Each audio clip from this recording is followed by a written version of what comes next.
Well, I bought a Jeep Gladiator. Let's talk about why.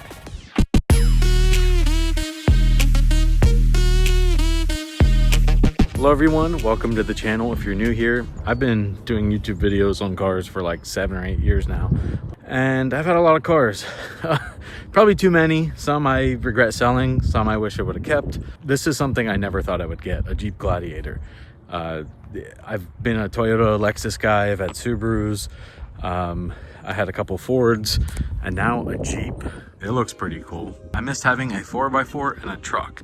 The Ford Flex was great as a family vehicle and with all-wheel drive, but this past snowstorm, I was really wanting some ground clearance and 4-wheel drive.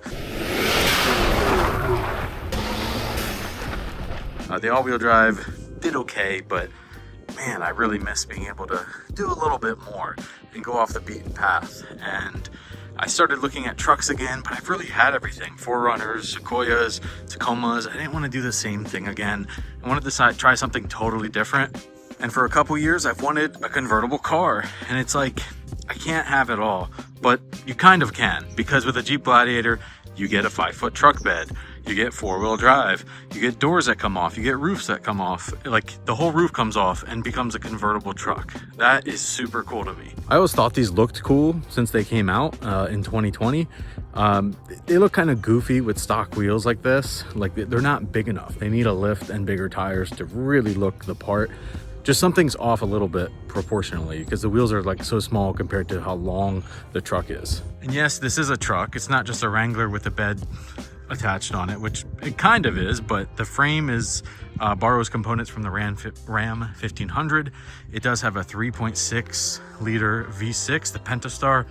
Pretty proven engine at this point. I mean, they do have their little issues, but I do have a warranty, thankfully. 5-seater, convertible, 5-foot bed, truck frame, real 4-wheel drive, solid front axle, like pretty much everything you could ask for in an off-roader and a road going truck. This has all around. It checks a lot of the boxes, and you can kind of see how long it is here. It's 218 inches long. I was trying to film, but this train had other plans.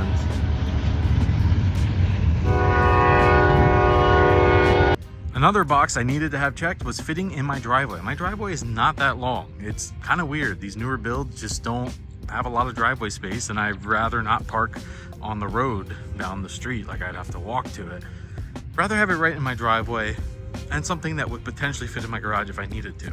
A lot of full-size trucks don't fit that. Mid-size is really the only way to go. And I didn't want another Tacoma. The back seat is just kind of a joke. I do like the Ranger, the newer ones. They're okay. Colorado is not really my thing.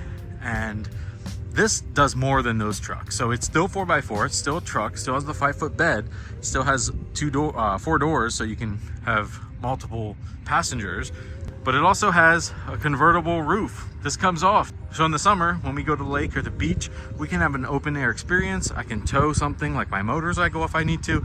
I can fit our raft and beach supplies in the bed.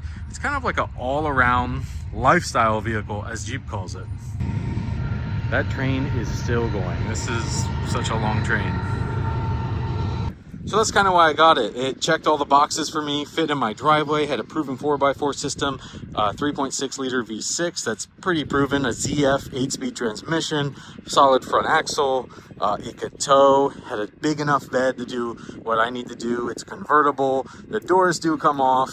There's a lot you can do to these, and it just seemed like the perfect vehicle that checked all the boxes. It's enough horsepower, 285 horsepower, but I got this slightly used. It has 48,000 miles on it.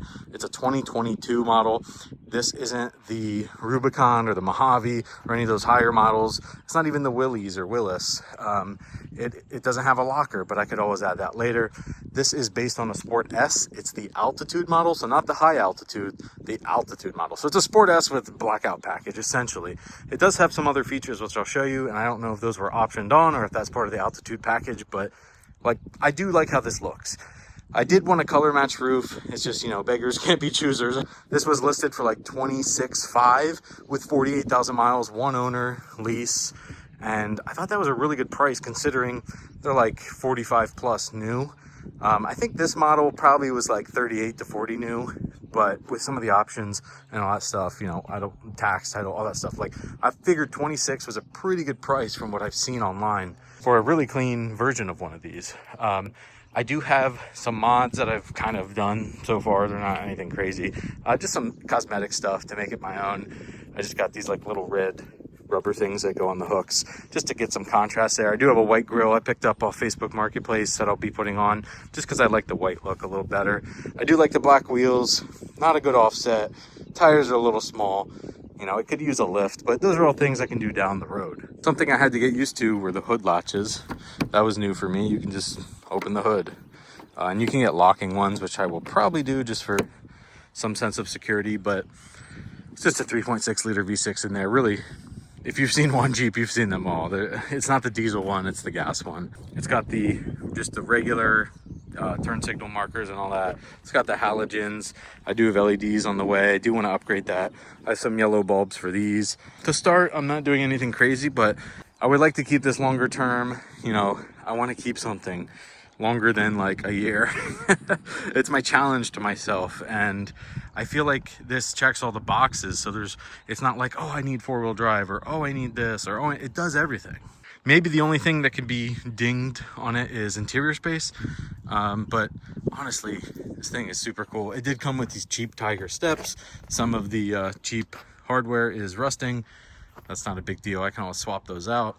You can see the solid axle here, and then in the front as well. It's just a really cool all-around vehicle. And yes, I'm standing in the cold and the rain because that's what I got to do to make this video time-wise. These are incandescent or halogen, whatever you want to call them, and I will change that out.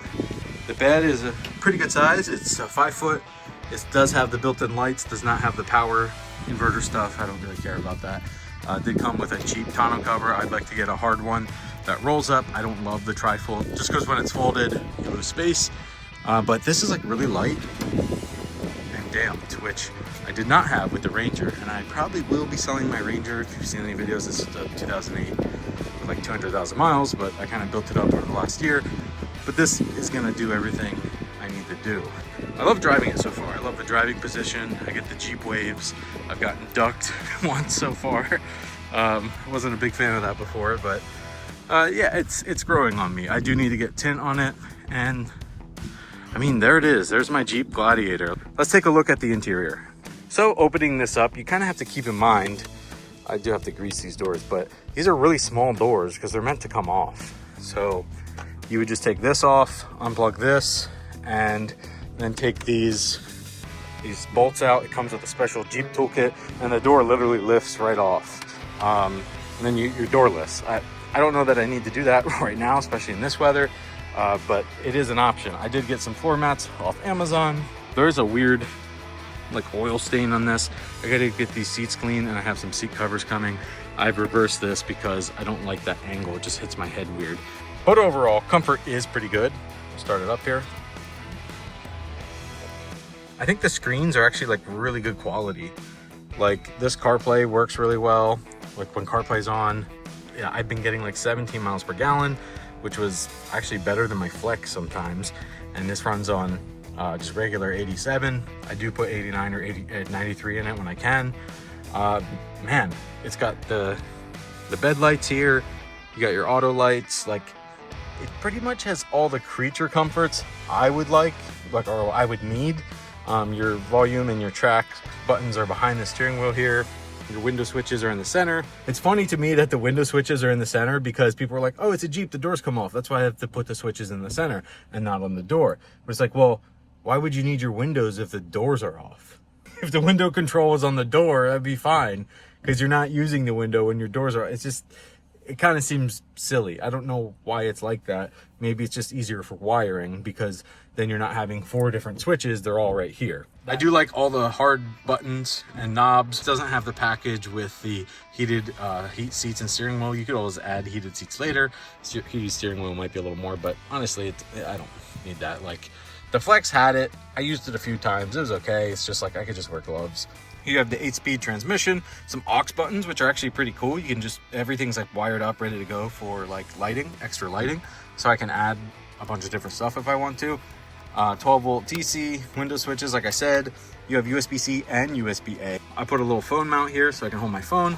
And then you have your transfer case, which I've tested once or twice so far. 4-wheel high and 4-wheel low work great. Just cup holders, manual handbrake or emergency brake, and then this dual center console. And then this is some pressed juice, so that's interesting to have in here. These floor mats came with a bed mat that I have to put on, and I still haven't taken the paper off. You have a really small glove box, which is kind of laughable, and a little like a bar. I guess if you're off-roading and you just, you know, you really got to hold it. I don't know what that's for, honestly. But these are your freedom panels. So this is how you would take your roof off. I'm not going to do it now because it's raining and wet, but you have 1, 2, 3, and then 4, and this panel comes off. Same thing for this panel comes off, and then the back is a little bit more complicated. So the doors are kind of small in the back, but I could still like get back here even with my seating position. We have my daughter's car seat in the middle just because she likes to kind of see what's going on. And then with Jeeps, I didn't know this, the speakers are up here, so you actually get really good sound quality because it's right at your head. There's some up here in the dash, and then here, and then back here there's storage under the seat, which this car seat's blocking, and then these fold down as well, and there's storage back there, and a subwoofer kind of in the middle behind the car seat, so she gets lots of bass. I'm sure she loves that. And then we have window switches back here. We have the vents, cup holders, and then also an AC, like actual house plug and USB. So it's like you get a little bit of everything. They really thought it out. And then I have those floor mats I got, and yeah, it's just like pretty cool setup. This is all one piece. There is a manually sliding window and then a defroster as well, which can get disconnected when this whole piece comes off, this whole shell. So this whole thing, and it's like, I've watched a bunch of videos on it. It's just like a couple bolts. You pop this off and take a bunch of the bolts off with the Jeep toolkit that is included, that's under the seat, and the whole thing comes off. And you can kind of see the roll cage here. Like this is the factory roll cage. There's space between the top and the roll cage. So with your summer cruising, you're still, I guess, semi-safe, and this connects the roll cage, your speakers, it's part of it. And then your interior lights as well. So a little bit to get used to, something different. I've never had a Wrangler or anything like that, but it's pretty much a Wrangler on the inside. And then you get a nice truck bed. It does feel like pretty long, but then again, I've owned a Tacoma, so relatively the same size with the 5-foot bed. I think this might be a little longer, but these only come as a crew cab 5-foot bed. You can't get them any other way as far as I've seen. All right, so the 8-speed works really well. Gas mileage is decent. Like I said, ride quality is actually pretty good. Overall, I do really like this thing. It's been a week now that I've owned it, and I'm finally making this video. Let's get it out on the road here real quick, and I'll show you how it drives. This is the one annoying thing, the auto stop start. You got to turn it off every time. There are kits to get rid of that. I don't know if I'll do that yet, but maybe. Also, I did have 2 ducks here my friend Steve gave me, but my daughter decided she wanted to play with them. So, yeah, I don't know if I'm going to be the person with ducks across their dash. I like a clean dash, but it is fun for the kids. All right, here we are. I really do like this setup. I think Jeep, Dodge, whatever you want to call it, Stellantis, FCA, all the above, did a good job on just designing this layout for this latest generation. Of course, 2024, they got some updates and it's a bigger screen, the vents are different, but I really do like this layout. I like the square screen. I was used to that from the Ford Flex. Here, we'll go over this train track here. Hit a big puddle. Okay, I mean, you can kind of get a sense for the ride quality. It's really not bad. It does feel like you're driving a body on frame vehicle because that's what you're driving. I don't think they make any, like, they don't try to hide that. I mean, right now technically I'm only in rear wheel drive because I'm in too high, and it has good handling dynamics, good traction, especially with these newer tires the dealership put on that I got it from. And honestly, like, I don't feel the need for more power in this. I feel like this is adequate. 48,000 miles, you know, fresh fluids. It drives really good, and the transmission's very, I don't want to say touchy, I should say responsive. That ZF 8-speed is very good. So yeah, you can see it drives really well. I mean, I don't have any complaints, but there it is. I have a ton of mods planned for this. I have a ton of mods coming. I ordered way too much off Amazon, so I got like seat covers. I got the floor mats that are already in here. Just like a bunch of little stuff that will just make it mine and also make it better. Before I do like wheels, tires, lift, all that kind of stuff. So drop in the comments, what do you think of the Gladiator? What would you like to see me do to it, if anything? And yeah, just have you owned a Wrangler Gladiator before? Is there something else I should look out for or watch for? I've only kind of learned stuff from doing research and talking to other Jeep drivers. And another thing is getting the Jeep Wave. That's new to me. So if you want to follow along with the build, I appreciate it. Hit that likes button, hit that subscribe button. And as always, keep those wheels turning. So long.